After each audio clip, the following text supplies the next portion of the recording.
गुना जी मथे बंदा में हाँ जी। साता में गुना जी। जी। जी स्टार्ट कर लीजिए प्लीज। हाँ जी। आज की क्लास को हम स्टार्ट करेंगे उससे पहले 3 बार नमस्कार मंत्र पढ़ेंगे। सब हाथ जोड़कर आंखें बंद करके पीठ कमर गर्दन बिल्कुल सीधी। यदि आपके पास अपने मुख भस्त्रिका हो तो मुख भस्त्रिका जरूर लगा लें।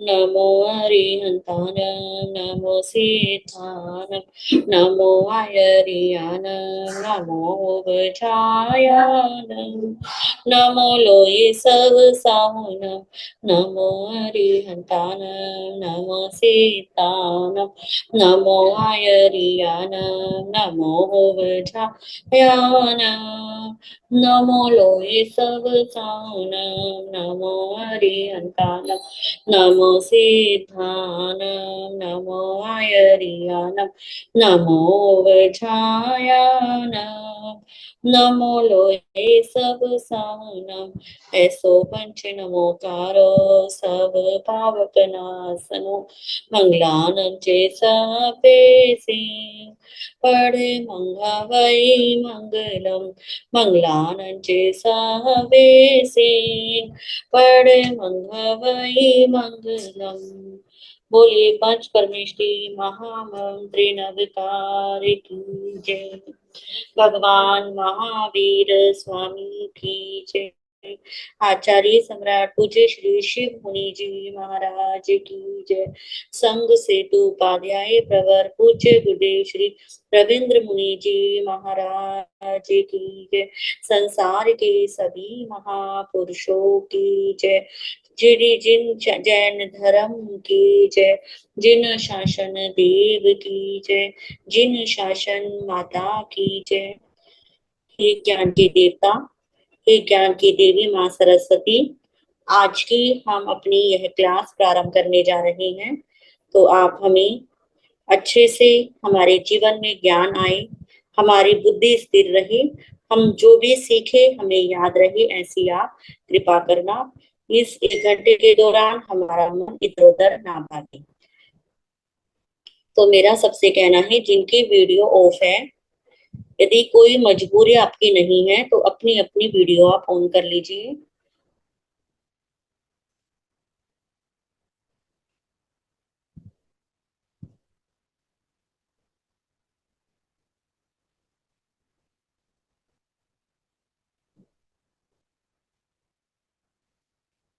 आज का जो हमारी क्लास का टॉपिक रहेगा, वो टॉपिक हम करेंगे काल चक्र के बारे में। काल चक्र सुना हुआ है? काल चक्र का नाम नहीं सुना? तो आपके मन में ऐसा, इसके अंदर आपके ना बहुत सारे डाउट क्लियर होंगे। जैसे कि जब भगवान ऋषभ देव थे, उस समय लोग कैसे रहते थे, अभी हम लोग कैसे रह रहे हैं, है ना? जैसे जैसे समय चेंज होता है तो हर किसी की लाइफ स्टाइल चेंज होता है ना। क्या हुआ, मेरी आवाज सही नहीं आ रही जीनल? आवाज सही आ रही? कुछ बोलना है आपको? तैयारी को ना जी आवाज आपकी। जी। अभी जब मैं कुछ पूछूंगी ना तब बोलना, ठीक है? हैंड रेज मैं कंटिन्यू बोल कर रही लीजिए हूँ। प्लीज। हाँ जी। तो हम आज जानेंगे कि हमारे जो समय, एक होता है ना कि एक तो घड़ी में आप समय देखते हो, जो घड़ी होती है वो दिन रात क्या होती रहती है, चलती रहती है ना। घड़ी हमें क्या बताती है? समय बताती है। और देखो जो समय होता है, हम अभी, आप कभी आप भी छोटे से थे, छोटे से धीरे धीरे बड़े हो गए, और जो बड़े हैं और बड़े हो गए, ठीक है? तो ये क्या है, ये समय होता है। और ये समय निरंतर क्या होता रहता है? चलता रहता है ना? कभी भी समय क्या नहीं होता, रुकता नहीं है। आप सोचो, सुबह नींद आ रही होती है, इतना अच्छा मौसम होता है, आप सोचो कि हे भगवान सुबह हो ही ना और मैं सोता रहूं। क्या ऐसा होता है कभी? मम्मी आपको उठाए नहीं और रात लंबी हो जाए। किस किस के साथ, कौन कौन ऐसा सोचता है कि मम्मी उठाए ना, रात लंबी हो जाए? और सोने का मन किस किस का करता है सुबह जब मम्मी उठाती है तो? धीरे धीरे ऐसे ऐसे ऐसे ऐसे हाथ खड़े कर रहे हैं, ऐसे शर्म आ रही हो, है ना? तो हमारे जो छोटे छोटे बच्चे हैं, इनका मन करता है कि रात क्या हो जाए, लंबी हो जाए, और हम हमको क्या मिल जाए, सोने को और मिल जाए। ठीक है, क्योंकि ये क्या होता है, ये समय होता है। समय तो दिन रात क्या होता रहता है, चलता ही रहता है। अब जिस समय सनराइज होना है उस टाइम सनराइज होगा, जिस समय सनसेट होना वो सनसेट होगा। अब आपका बर्थडे जिस मंथ में आना हो उसी में आता है ना। अभी आप सोचो कि ये मेरा बर्थडे जनवरी में क्यों नहीं आता, फरवरी में क्यों नहीं आता। अब वो फिक्स है, जब उसको आना होगा वो साल के अंदर तभी आएगा। तो ये सब किसके चक्कर में है, ये सब है हमारा टाइम। ठीक है, तो आज हम जानेंगे कि हमारे जैन धर्म के अनुसार समय क्या होता है, जैन धर्म के अनुसार काल चक्र क्या होता है। ठीक है, आप सबको अच्छे से मैं सिंपल भाषा में समझाने का प्रयास करूंगी, बच्चों की भाषा में, ताकि जो बड़े हैं उनको भी इजीली समझ में आए। ठीक है, तो आप देखो, प्रत्येक धर्म का अपना एक इतिहास होता है ना। आप जब स्कूल में पढ़ते हो तो आपको अलग अलग धर्म के बारे में बताते हैं, तो हर धर्म का एक अपना इतिहास होता है। उसी प्रकार जो हमारा जैन धर्म है, हमारे जैन धर्म का भी अपना क्या है, एक इतिहास है। ठीक है, अब कई भाई आप जब बड़े हो गए तो आप ऐसा सुनोगे कि जैन धर्म और बौद्ध धर्म क्या है, एक ही है। परंतु ऐसा नहीं है, जैन धर्म अपना अलग से अस्तित्व रखता है और जो बौद्ध धर्म है वो अपना अलग से अस्तित्व रखता है। हमारे जैन धर्म के अंदर जो धर्म की शुरुआत है वो किनसे मानी जाती है, भगवान ऋषभ देव से, है ना। हमने पढ़ा था ना कि भगवान ऋषभ देव से हमारे जैन धर्म की शुरुआत हुई। परंतु ये क्या हुआ, ये तो हमारी इस 24 की क्या है, भगवान ऋषभ देव हैं, हमारे पहले तीर्थंकर हैं। तो इनसे पहले भी हमारे बहुत सारे क्या हो चुके हैं, तीर्थंकर हो चुके हैं। ठीक है, तो हमारे जैन धर्म के अंदर जो समय होता है, समय को काल का नाम दिया जाता है। किसका नाम दिया जाता है, काल का। ठीक है, तो आपको ये ध्यान रखना है कि जैन धर्म के अनुसार समय को काल का नाम दिया जाता है।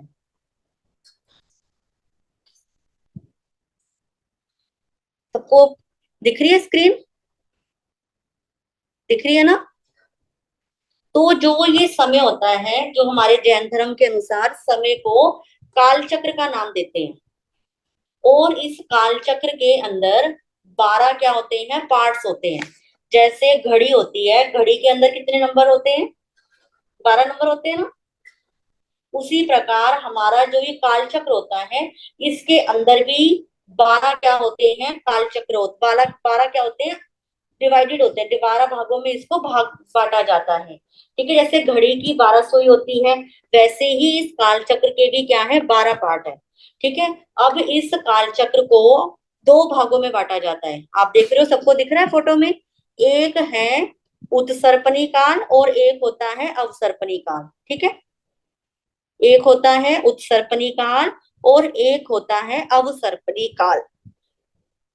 ठीक है, ऊपर लिखा हुआ है ना, जिनेन्द्र भगवान द्वारा बताया गया काल चक्र। एक की तरफ क्या है, उत्सर्पणी, और एक तरफ क्या है, अवसर्पणी। जैसे कि घड़ी की एक सुई होती, घड़ी होती है, घड़ी क्या करती है, पहले एक बजता है, फिर दो बजते हैं, तीन बजता है, चार बजता है, पांच बजता है, फिर छह बजता है ना। छह के बाद यानी कि 12 बजने के, 12 से लेकर 6 तक घड़ी किस तरफ आती है, नीचे जाती है ऊपर जाती है, बताओ।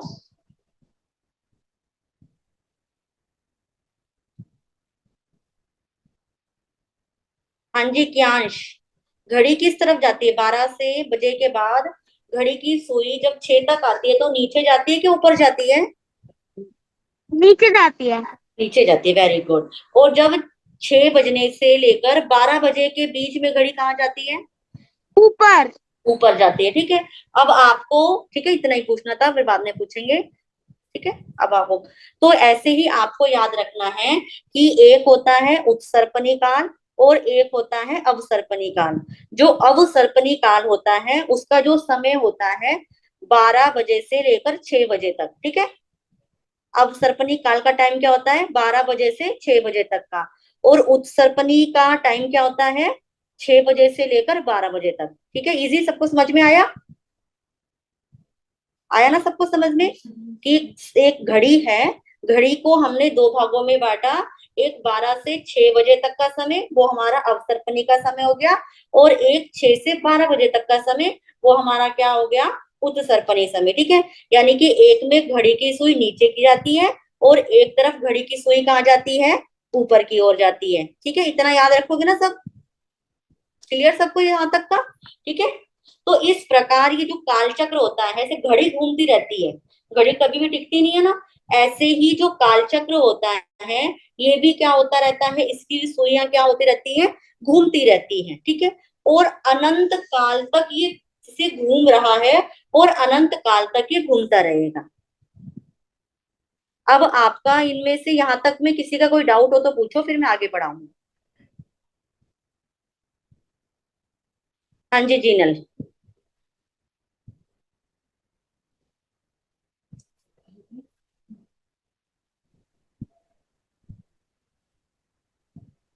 बोलो जीनल।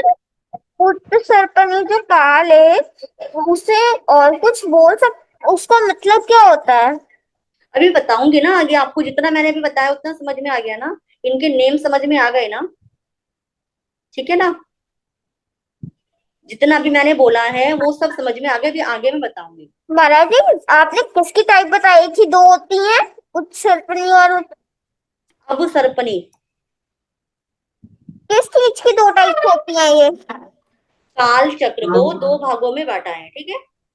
एक घड़ी है, घड़ी को दो भागों में बांटा है, जो टाइम हमारे साइकिल जो होता है जनरल। ना बेटा, जो टाइम साइकिल होता है, जैसे हमारा अभी जो रिसेंट में हम लोग जो देखते हैं ना, क्लॉक्स को, क्लॉक को देखते हैं, एएम पीएम होता है, वैसे ही जो महाराज साहब बता रहे हैं वो प्राचीन काल से, एंशियंट टाइम से जो चलता हुआ है उसके बारे में बता रहे हैं। जी गुना जी। ठीक है, एक मिनट वेदांशी। हाँ जी वेदांशी। महाराज जी, ये आरे होते हैं ना? आरे। हाँ हाँ ठीक है महाराज जी। बोलो। मुझे बस पूछना था कि अगर ये आरे होते हैं। हाँ ये आरे ही है, आरे के बारे में ही बताऊंगी। यहाँ पर बच्चे कुछ ज्यादा ही इंटेलिजेंट है, देखो छोटे छोटे बच्चों को सब पता है, ठीक है। समझ में आ गया इतना। अब हम चलते हैं आगे। तो जो ये होता है उत्सर्पणी और अवसर्पणी, आप देखो इनको हमने दो भागों में बांटा है। जो अवसर्पणी वाला टाइम होता है ये क्या होता है, माइनस में जाता है, यानी कि सब पहले सबसे अच्छा होता है, फिर धीरे धीरे से, ऐसे कि पहले 100 नंबर है, 100 में से फिर 70 आते हैं, 70 में से 60, 50, ठीक है। ऐसे इसका जो सुख है वो माइनस होता रहता है, ठीक है। इसमें जो सुख होता है इसमें सुख माइनस होता रहता है। और उत्सर्पणी में क्या होता है, पहले सुख होता है, फिर धीरे धीरे धीरे जब बिल्कुल एंडिंग पॉइंट आता है तो क्या मिलता है, सुख मिलता है, ठीक है। आपको इतना याद रखना है कि अवसर्पणी में पहले तो सुख होता है, और जैसे जैसे वो अपने लास्ट पॉइंट तक पहुंचता है तो भाग भयंकर दुख होता है। और उत्सर्पणी में क्या होता है, पहले दुख होता है, फिर धीरे धीरे जैसे आगे बढ़ता है तो क्या हो जाता है, सुख हो जाता है, ठीक है। इसको आप ऐसे याद रखोगे कि अवसर्पणी सुख से दुख की ओर जा रहा है, और उत्सर्पणी दुख से सुख की ओर जा रहा है, ठीक है। अब जैसे कि इसके अंदर क्या है, एक के 6 भाग होते हैं, जैसे घड़ी के अंदर 12 सुई होती है, वैसे ही एक काल चक्र के अंदर 12 क्या होते हैं, आरे होते हैं। यानी कि एक काल चक्र को 12 भागों में डिवाइड किया जाता है। जैसे कि पहली सुई जब घड़ी में 12 से 1 बजे का समय 1 घंटा कहलाता है ना, 12 से जब 1 बजने तक का समय होता है वो हमारा 1 घंटा कहलाता है। फिर 1 से 2 का समय 2 घंटे, 3 घंटे, ऐसे तरह अलग कहलाते हैं ना। ऐसे ही जो जब 1 बजेगा तो यानी कि सुखमा सुखमा आ रहा, जब 2 बजेंगे घड़ी की सुई में यानी कि सुखमा आ रहा, जब घड़ी की सुई में 3 बजेंगे तो यानी कि सुखमा दुखमा आ रहा, जब घड़ी की सुई में 4 बजेंगे तो दुखमा सुखमा आ रहा, जब घड़ी की सुई में क्या बजेंगे, 5 बजेंगे तो यानी कि दुखमा आ रहा, और जब घड़ी की सुई में 6 बजेंगे तो दुखमा दुखमा आ रहा, ठीक है। अब ऐसे ही ये तो हो गया अवसर्पणी का। अब फिर हम जाते हैं, अब 6 बजने के बाद जब 7 बजते हैं तो 7 भी वापिस क्या बजेंगे, दुखमा दुखमा, क्योंकि यहाँ पर क्या होगा, हम पहले हम माइनस में होंगे, धीरे धीरे प्लस की ओर बढ़ेंगे। तो पहले जब 6 बजेंगे, जब 7 बजेंगे दुखमा सुखमा, जब 8 बजेंगे तो दुखमा, जब 9 बजेंगे तो दुखमा सुखमा, जब 10 बजेंगे तो दुखमा सुखमा, जब 11 बजेंगे तो सुखमा, जब 12 बजेंगे तो सुखमा सुखमा, ठीक है। तो इस प्रकार एक घड़ी का टाइम क्या हो गया, एक काल चक्र का समय पूरा व्यतीत हो गया। जैसे घड़ी में 1 2 3 बजते हैं, वैसे ही हमारे काल चक्र के अंदर घड़ी की सुई के क्या दिए गए हैं, ये नाम दिए गए, यानी कि एक एक आरे के नाम दिए गए हैं। तो जो पूरा काल चक्र होता है ये होता है 20 कोड़ा कोड़ी सागरोपम का एक काल चक्र होता है। यानी कि एक पूरे सर्कल को कंप्लीट करने के अंदर 20 कोड़ा कोड़ी सागरोपम जितना क्या लगता है, टाइम लगता है। ठीक है, अब आप सोच रहे होंगे, ठीक है, अब 20 कोड़ा कोड़ी सागरोपम का टाइम लगता है, तो हमने काल चक्र को दो भागों में बांटा था, एक अवसर्पणी और एक उत्सर्पणी। अब जब पूरा 20 का होता है तो एक कितने का हो जाएगा, 10 कोड़ा कोड़ी सागरोपम का, यानी कि अवसर्पणी काल 10 कोड़ा कोड़ी सागरोपम का, और उत्सर्पणी काल भी कितने समय का हो गया, 10 कोड़ा कोड़ी सागरोपम का। यहां तक सबको समझ में आ गया, यहां तक क्लियर? ठीक है, अब आपने यहाँ पर, हाँ जी, महाराज जी आपने कहा था 1 बजे दुखना सुखना, वो ऐसे मेरे को वो नहीं समझ आया। जैसे कि आप अपने आंखों के सामने घड़ी रखो, ठीक है, एक घड़ी रखी, घड़ी के अंदर कितनी सुई होती है, 12। 12, 12, 12 इनकी पूरी काउंटिंग 12 होती है ना। वैसे ही आपने एक राउंड बनाया, उस राउंड के अंदर 12 ऐसे गोल गोल सर्कल करे, ठीक है, जैसे इसमें हुए थे ना, कट मारे हमने एक से ऐसे ऐसे करके, यानी कि एक गोल सर्कल को हमने 12 भागों में डिवाइड करा, कर दिया। अब डिवाइड करने के बाद जो पहला वाला कॉर्नर आएगा उसका नाम हुआ सुकमा, सुकमा, ठीक है, फिर दूसरा आएगा, फिर सुकमा, ठीक है, इस तरह करते करते हम पूरे को क्लियर करेंगे नामों को। क्लियर? महाराज जी मतलब पहले ज्यादा सूखे फिर कम होते जाएंगे सूखे। हाँ वेरी गुड, हाँ फिर कम होता रहेगा। ठीक है, एक यानी कि जब 12 से हम 1 से 6 के बीच में आएंगे तो कम होता रहेगा, तो उसे कहेंगे अवसर्पणी काल। और जब 6 से 12 की ओर जाएंगे तो सुख, पहले बहुत ज्यादा, फिर वो थोड़ा सा कम, फिर थोड़ा सा कम करते होते फिर लास्ट में सुख मिलेगा, उसे कहते हैं उत्सर्पणी काल। ठीक है, और जो ये पूरा राउंड होने का पूरा जो सर्कल होता है वो 20 कोड़ा कोड़ी सागरोपम का होता है। एक उसके दो भागों में बांटा, तो एक हो गया 10 कोड़ा कोड़ी सागरोपम का, और दूसरा भी कितना हो गया, 10 कोड़ा कोड़ी सागरोपम का। अब आपके मन में आ रहा होगा कि सागरोपम क्या होता है ना, आ रहा होगा ना। अब हम जानते हैं कि सागरोपम, महाराज जी कोड़ा कोड़ी क्या होता है? बताऊंगी, रुको रुको, ठीक है, पहले हम कर रहे हैं सागरोपम। वेरी गुड, हम पांचवे आरे में हैं, हाँ जी। तो पहले हमने एक शब्द आया सागरोपम। सागरोपम कहते हैं, ऐसे कुआं देख रहे हो आप, कुआं दिख रहा है ना, इसमें एक वेल बना हुआ कुआं, एक कुआं है जो 12 किलोमीटर लंबा और चौड़ा है। ठीक है, इतना लंबा है कि 12 किलोमीटर उसकी लेंथ भी है और चौड़ाई भी है। अब उस कुएं के अंदर जो 12 किलोमीटर है, जो जो न्यू बॉर्न बेबी होते हैं ना, उनके बालों को क्या करा जाता है, मुंडन कराया जाता है ना, ऐसे ही नहीं कहीं भी गिरते हैं। तो जो न्यू बॉर्न बेबी होते हैं उसके बाल ना बहुत बारीक बारीक बाल होते हैं, देखे होंगे ना, बहुत सॉफ्ट सॉफ्ट बाल भी होते हैं न्यू बॉर्न बेबी के। तो जो न्यू बॉर्न बेबी है उसके बालों के इतने टुकड़े कर दिए, इतने टुकड़े कर दिए, इतने बारीक बारीक टुकड़े करके, जो 12 किलोमीटर लंबा और चौड़ा क्या है, कुआं है, उस कुएं के अंदर क्या कर दिए, ठसाठस भर दिए। ठीक है, कुएं को बालों से क्या कर दिया, भर दिया। अब भरने के बाद क्या होता है, 100 साल के बाद एक बाल निकालना है। कितने साल के बाद, 100 साल के बाद एक बाल निकालना है। अब देखो, 100 साल के बाद एक बाल निकालेंगे तो वो कुआं कितने का बालों में, कितने सालों में खाली होएगा, बहुत साल लगेंगे ना उसको। 100 साल के अंदर हमने ठसा ठस भर दिया, इतना लंबा चौड़ा है, तो 100 साल में हम एक बाल निकाल रहे हैं। तो उस कुएं को खाली होने में जितना समय लगता है उसे कहते हैं एक पल्योपम। ठीक है, और ऐसे 10 कुएं को हमने बार बार खाली किया, भरा, तो उसे कहते हैं सागरोपम। ठीक है, अब कोड़ा कोड़ी का मतलब क्या होता है, करोड़।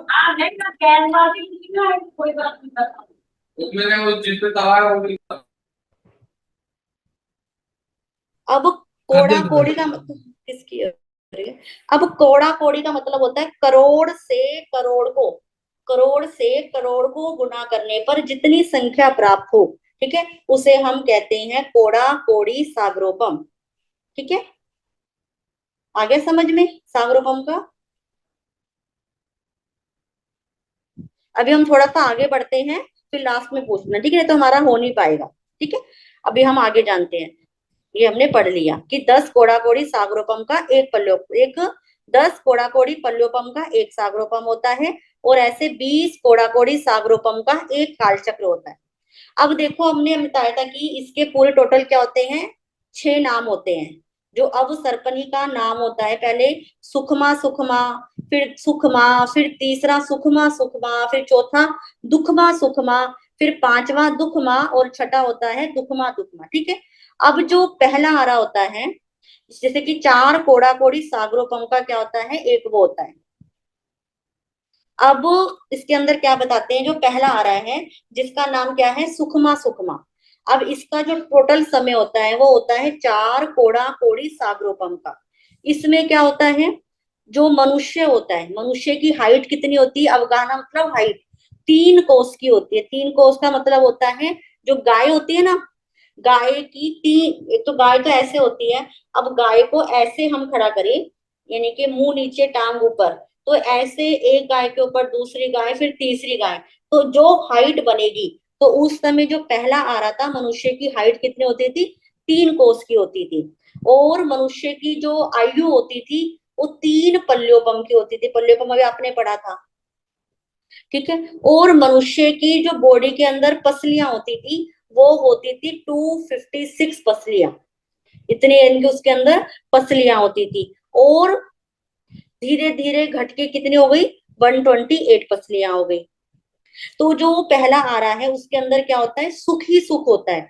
अब इस आरे के अंदर मनुष्य को जीवन चलाने के लिए कुछ भी नहीं करना पड़ता, सारा कुछ, यानी कि अभी तो होता है ना कि भाई कहते हैं पढ़ाई कर लो, अच्छी जॉब लग जाएगी, अच्छे काम आएंगे, ठीक है, अच्छे आप ऐशो आराम से रहोगे, अच्छी पढ़ाई करोगे। परंतु जो पहला आ रहा होता था ना, वहां पे इंसान कुछ भी नहीं करता था, उसकी सारी की सारी इच्छाएं ना कल्प वृक्ष से क्या हो जाती थी, पूरी हो जाती थी। और जो जन्म होता था वो ट्विंस के रूप में होता है, देख रहे हो ना यहाँ पे आप, जब जन्म होता था तो ट्विंस के रूप में होता था। और जब ये जन्म लेते थे, जैसे ही माता पिता इनको जन्म देते थे, वो जन्म देते ही क्या हो जाते थे, स्वर्गवासी हो जाते थे। और वो बड़े होकर दोनों ही क्या कर लेते, जिनका जन्म होता था वो शादी कर लेते थे, ठीक है। अब मरने से 9 महीने पहले ही गर्भ धारण करते थे। अब इसके अंदर क्या होता है, पुरुष को क्या आती थी, जम्भाई आती थी, और स्त्री को छींक आती थी, और इनकी क्या हो जाती थी, डेथ हो जाती थी।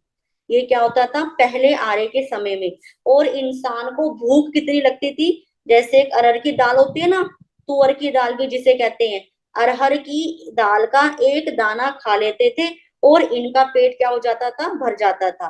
3 दिन के अंदर सिर्फ एक बार ही इनको क्या लगती थी, भूख लगती थी, क्योंकि इस समय क्या है, कल्प वृक्षों से सारी इच्छाएं पूरी होती थी, ठीक है।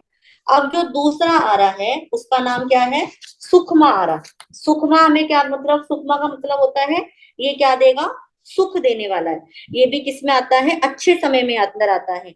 अब ये भी क्या होता है, पहले आरे जैसा ही होता है कि इसके अंदर भी मनुष्य कुछ काम नहीं करता, जो भी कुछ मन में आया कि मुझे अच्छे कपड़े चाहिए, अब कल्प वृक्ष होते थे उनके पास चले गए, मुझे रहने के लिए बढ़िया सा अच्छा सा मकान चाहिए, अब जैसे कल्प वृक्ष के पास जाते थे उनको वो मकान मिल जाता था। मुझे आभूषण चाहिए, कल्प वृक्ष के पास गए और मिल गया।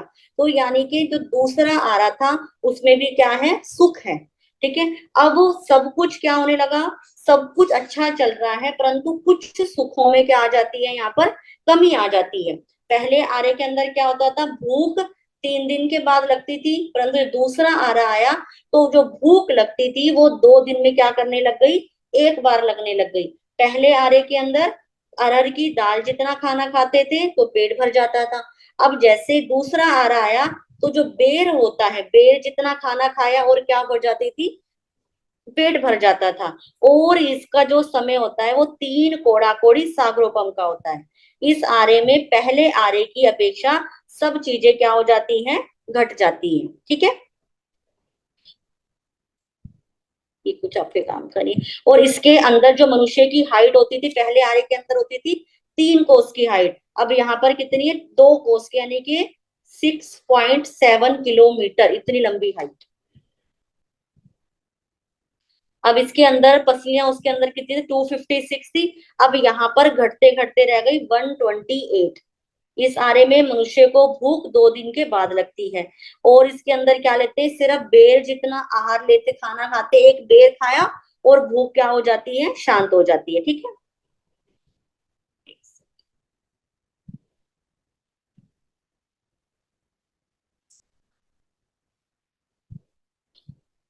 ठीक है, ये समझ में आ गया।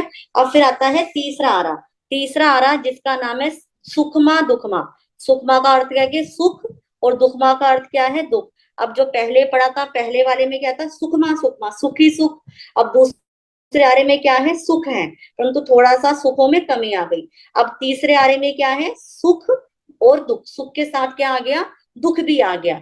अब जब दुख भी आ गया तो क्या होता है कि जो सारी इंसान था, जो अपनी सारी आवश्यकताएं क्या करता था, कल्प वृक्षों से करता था, इसमें क्या आ जाती है, कुछ कमी रह जाती है। और जो कल्प वृक्ष होते हैं वो अपना फल देने में थोड़ी सी कमी करने लग जाते हैं, और जो लोग होते थे वो आपस में क्या करने लग गए, लड़ने लग गए। ठीक है, और इस आरे के अंदर ही हमारे प्रथम तीर्थंकर श्री ऋषभ देव भगवान का क्या होता है, जन्म होता है। और इंसान की जो हाइट होती है वो घटते घटते 1 कोस यानी कि 3.4 किलोमीटर की क्या रह जाती है, हाइट रह जाती है। ठीक है, और इस और आरे के अंत तक आते आते उनकी हाइट 500 धनुष यानी कि 32 पसलियां, यानी कि बॉडी के अंदर की पसलियां भी क्या हो जाती हैं, कम हो जाती हैं। अब यहाँ पर भी क्या होता है, ट्विंस के रूप में ही जन्म होता है, और उसी तरह क्या होती है, इनकी मृत्यु भी होती है। इसके अंदर तीसरे आर्य के अंदर हमारे प्रथम तीर्थंकर ऋषभ देव भगवान का क्या होता है, जन्म होता है। और काल के प्रभाव से जब कल्प वृक्षों से प्राप्त चीजें इंसान को नहीं मिलती, तो भगवान ऋषभ देव जब राजा थे तो वो क्या सिखाते इंसान को, उन्होंने खेती बाड़ी करना सिखाया, शिल्प कला सिखाई, कैसे चलना है, कैसे खाना है, कैसे अग्नि पैदा करनी है, यानी कि 72 कला पुरुषों की और 64 कला स्त्रियों की भगवान ऋषभ देव ने क्या करी है, सबको सिखाई है। ठीक है, और इस आर्य के अंत में युगलिक काल क्या हो जाता है, समाप्त हो जाता है, यानी कि उससे पहले सब ट्विंस के रूप में जन्म लेते थे, इनको और अच्छी गति के अंदर जाते थे, परंतु धीरे धीरे क्या हो गया, ऐसा होना खत्म हो गया। फिर आता है चौथा आरा। चौथा आरा जिसका नाम क्या है, दुखमा सुखमा। ठीक है, दुखमा सुखमा। अब दुखमा सुखमा क्या होता है, यानी कि उसमें क्या था, सुख सुखमा दुखमा। अब यहाँ पर क्या हो गया, दुख ज्यादा और सुख कम, यानी कि भोग युग क्या हो गया, समाप्त हो गया। अब इंसान को क्या करना पड़ता है, कर्म करना पड़ता है, कि कल्प वृक्ष क्या हो गए थे, सूख गए थे। अब मनुष्य अपनी आवश्यकता को पूरी करने के लिए क्या करने लग गया, काम करने लग गया। अब पहले के 3 आरे तक तो ट्विंस के रूप में जन्म होता था, परंतु अब क्या हो गई, ट्विंस के रूप में भी जन्म होना खत्म हो गया। और जो हमारे 23 तीर्थंकर हुए हैं उन सब का जन्म चौथे आरे के अंदर ही हुआ है। सिर्फ ऋषभ देव भगवान का जन्म तीसरे आर्य के अंदर हुआ है, और 23 तीर्थंकरों का जन्म इस चौथे आर्य यानी कि दुखमा सुखमा के अंदर हुआ है। ठीक है, और इस चौथे आर्य के अंदर ही नर से नारायण बनने की, यानी कि कैसे इंसान अपने कर्मों को क्षय करके मुक्ति की ओर जा सकता है, ये भी परंपरा कहाँ से शुरू हुई, चौथे आर्य से ही शुरू हुई। अब इस आर्य के अंदर क्या था, मनुष्य को भूख एक दिन में एक बार लगती थी। ठीक है, दिन में एक बार, और वो भी कितना खाना खाता था, आंवले जितना खाना खाया है, और भूख क्या हो गई, शांत हो गई। अब यह आरा एक कोड़ा कोड़ सागरोपम में 42 वर्ष कम जितना होता है। इस आरे के अंदर दुख ज्यादा और सुख कम होता है। और मनुष्य इस आरे में मनुष्य का आयुष यानी कि आयु 1 करोड़ पूर्व की होती है, और हाइट रह जाती है 500 धनुष की। अब जैसे जैसे समय आगे बढ़ता है तो धीरे धीरे धीरे धीरे लेंथ भी क्या हो, हाइट भी क्या हो जाती है, कम हो जाती है। ठीक है, तो 3 साल 8.5 मास बाद तीसरे आरे से चौथे आरे की शुरुआत होती है। तो जो चौथा आरा होता है इसके अंदर हमारे 23 तीर्थंकर, 9 बलदेव, 9 वासुदेव और 9 प्रति वासुदेव का क्या होता है, जन्म होता है। और अंतिम तीर्थंकर के निर्वाण के 3 वर्ष 8.5 मास महीने बाद हमारा सकता है। और अभी हम सब जी रहे हैं, ये हम जी रहे हैं 5वें आरे के अंदर, ठीक है। और इस 5वें आरे का नाम है दुखमा आरा। दुखमा यानी कि दुखमा क्या कहता है, दुख, ठीक है। अभी तो दुखमा दुखमा तो क्या आएगा, आगे आने वाले समय में आएगा। अब तो हम तो थोड़े से दुख से ही क्या हो जाते हैं, परेशान हो जाते हैं। आजकल हम देखते हैं बच्चे अपने पढ़ाई को लेकर परेशान है कि हाय मैं नई क्लास में आ गया, इतना सारा सिलेबस आ गया, मुझे का समय नहीं मिलता, मुझे ये एक्टिविटी करने का समय नहीं मिलता, इतना सारा लोड आ गया। परंतु क्योंकि इस आरे का नाम ही क्या है, दुख है, कि चाहे कितनी मर्जी कोशिश कर लो, आपको क्या मिलेगा, दुख ही दुख मिलेगा। और इस आरे का जो पूरा समय होता है वो होता है 21,000 वर्ष का यह आरा होता है। इसके अंदर इंसान के अंदर क्या हो जाता है, क्रोध बढ़ रहा है। देखो ना, जैसे लड़की देख रहे हो, कानों में से धुएं निकल रहे हैं, इरिटेट हो रही है, आंखों में से दिख रहा है कि कितना गुस्सा करेगी, मुंह से कितना गंदा बोलेगी, कि ऐसा लग रहा है इसके सामने कोई आए तो ही क्या कर दे, बंदे को फोड़ दे। तो यानी कि इस 5वें आरे के अंदर इंसान के अंदर क्रोध की, अहंकार की, माया की, यानी कि सब चीज के पाप क्या हो गए, प्रवेश कर गए, ठीक है। परंतु इस आरे के अंदर अभी भी क्या है, साधु भगवंत है, गुरु महाराज हैं, जो अच्छे व्यक्ति होते हैं, भवी आत्मा होते हैं, वो अभी भी भगवान के मंदिर में जाते हैं, गुरु महाराज के दर्शन करते हैं, प्रवचन सुनते हैं, समाई करते हैं, ठीक है। तो इस आरे के अंदर जो इंसान की मैक्सिमम आयु है वो 125 वर्ष की है। परंतु अब तो बहुत कम ऐसे व्यक्ति मिलते हैं जो 125 वर्ष के हों। आपको 100 साल के, 105 साल के, 107 साल के तो फिर भी एक दो मिल जाते हैं। परंतु आज के समय में 80 प्लस होना बहुत बड़ी किस्मत की बात है। और इंसान की जो हाइट है वो कितनी रह गई है, 7 हाथ की रह गई है। और जो हमारे बॉडी के अंदर जो पसलियां हैं वो उस पहले आरे में थी 254, अब धीरे धीरे घट के सिर्फ 16 रह गई है, ठीक है। तो इस आरे के अंदर क्या होता है, दुख ही दुख है, दुख ही दुख, यानी कि दुख तो है परंतु महान दुख नहीं है।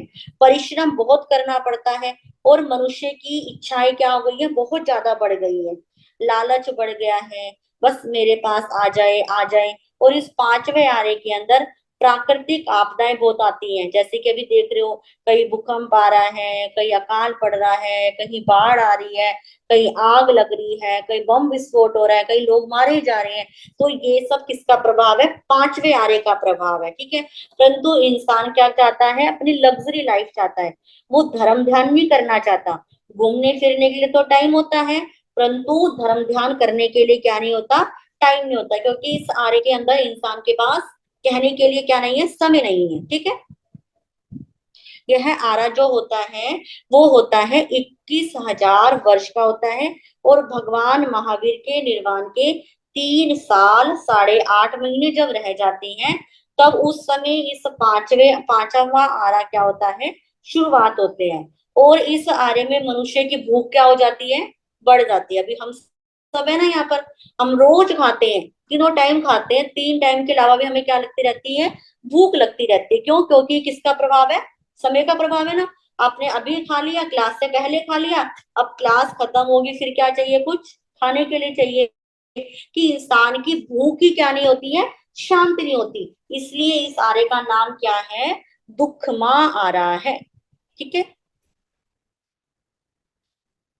इस आरे के अंत में हमारे 4 क्या होंगे, ये दो, एक हो गए साधु, साध्वी, श्रावक और श्राविका, जिनके नाम होंगे, दुपसह नाम के आचार्य होंगे, फाल्गुनी नाम की हमारी साध्वी होगी, जिनदास नाम के श्रावक, और नागश्री नाम की क्या होगी, श्राविका होगी, इस कार्य के सबसे एंड के अंदर। अब देख रहे हो धीरे धीरे हाइट क्या होती रह रही है, घटती रहती है। पहले के जो व्यक्ति होते थे वो लंबी हाइट के होते थे, पर आज के समय में हाइट धीरे धीरे क्या हो रही है, सबकी कम हो रही है, एज भी कम हो रही है, ठीक है। और तपस्या भी हम क्या नहीं कर सकते, ज्यादा नहीं कर सकते, क्योंकि किसका प्रभाव है, समय का प्रभाव है, कि हमें दिन रात क्या लगती है, भूख लगती है। फिर इसके बाद आता है छठा आरा। छठा आरा जिसका नाम है दुखमा। दुखमा, दुखमा क्या होता है, दुखमा, दुख ही दुख। आप कितनी मर्जी कोशिश कर लो, परंतु आपको क्या मिलेगा, दुख ही दुख। जैसा इसका नाम है वैसा ही ये क्या है, काल है। जैसे दुखमा दुखमा आपका नाम है, तो दुख ही दुख है इस काल के अंदर, और कुछ भी नहीं है, ठीक है। कैसे दुख है, इसमें सिर्फ दुख ही होगा, इंसान सुख की कल्पना भी नहीं कर सकता, ठीक है। इस आर्य के शुरू से ही धर्म और न्याय ना होने के कारण हमेशा ही अशांति रहेगी और हाहाकार क्या होता रहेगा, मचा रहेगा। इसके अंदर क्या होगा, जो खेती बाड़ी होगी वो खत्म हो जाएगी, धूल से भरी हुई हमेशा क्या चलेगी, हवा चलेगी। आप देखते हो ना, अभी आजकल आपके पता नहीं यहाँ पर है या नहीं, अभी हम दिल्ली के अंदर है तो रोज शाम को क्या चलती है, धूल से भरी हवा चलती है। ये भी किसका प्रभाव है, समय का प्रभाव है। अब देखो पहले के जो लोग होंगे या जब हम बहुत छोटे थे तो सर्दी होती थी और गर्मी भी क्या होती थी, कम होती थी। अब जैसे जैसे समय आगे बढ़ रहा है तो क्या हो रही है, गर्मी बढ़ती जा रही है ना, हर साल कहते हैं 50 पहुंचेगा टेम्परेचर, 55 पहुंचेगा, इस टाइम ये होगा। यानी कि सूर्य के अंदर क्या हो रही है, गर्मी बढ़ रही है। अब मनुष्य धीरे धीरे छठा आरा जो होगा इसके अंदर, अभी तो देखते हो इतने सुंदर सुंदर, आपको आज के समय बच्चे इतने प्यारे प्यारे होते हैं, तो जो छठा आरा होगा इसके अंदर कोई बिल्कुल भी सुंदर नहीं होगा, सबकी शक्ल इतनी अजीबो गरीब होगी कि किसी को देखने में भी अच्छा नहीं लगेगा, ठीक है। और जो इंसान की चलने का तरीका होगा वो ऊंट की तरह वक्र होगा, यानी कि टेढ़ा मेढ़ा क्या चलेगा, चलेगा। और इंसान की जो हाइट होगी वो कितनी होती है, एक हाथ जितनी, जैसे अपना यहाँ से लेकर यहाँ तक की हमारी क्या होती है, हाइट होती है छठे आरे के अंदर। और छठे आरे के अंदर रहने के लिए आपको घर नहीं मिलेंगे, जैसे चूहे बिलों में रहते हैं ना, सांप बिलों में रहते हैं, नेवले बिलों में रहते हैं, उतने ही बिलों के अंदर क्या रहेंगे, इंसान रहेंगे, ठीक है। अब सूर्य उदय से एक मुहूर्त यानी कि 48 मिनट पहले बाहर निकलेंगे और सूर्य अस्त होने के एक मुहूर्त बाद अपने बिलों में क्या हो जाएंगे, घुस जाएंगे। अब बाहर निकल कर देखेंगे कुछ खाने के लिए, क्योंकि अन्न नहीं होगा उस समय, आपस में जो मछलियां पड़ी होंगी, कुछ गंदा चीज पड़ी होगी, उन्हीं को उठाएंगे, उन्हीं से क्या भर लेंगे, पेट भर लेंगे। यानी कि इंसान का जीवन पशु से भी क्या हो जाएगा, बेकार हो जाएगा छठे आरे के अंदर। धर्म करने के लिए, धर्म करने के लिए क्या नहीं होगा, इंसान धर्म कर ही नहीं सकेगा, सब कुछ क्या हो जाएगा, समाप्त हो जाएगा, ठीक है। तो छठा आरा इतना क्या होता है, बेकार होता है, ठीक है। तो ये क्या थे, हमारे अवसर्पणी काल के छठे आरे थे। अब इसके अंदर क्या होगा, अपरिमित आहार, यानी कि इंसान जितना मर्जी खिलाते रहो उसकी भूख कभी भी क्या नहीं होती है, शांत नहीं होती है, ठीक है। तो ये था, आपने पढ़ा हमारे 6 आरों के बारे में, यानी कि उत्सर्पणी काल, यानी कि सुख से किसकी ओर बढ़े, दुख की ओर बढ़े। अब ऐसे ही जो उत्सर्पणी काल आगा उसमें क्या होगा, पहला आरा क्या होगा, दुखमा दुखमा, यानी कि पहला छठा आरा उधर से और इधर का पहला आरा दोनों क्या होंगे, बराबर होंगे।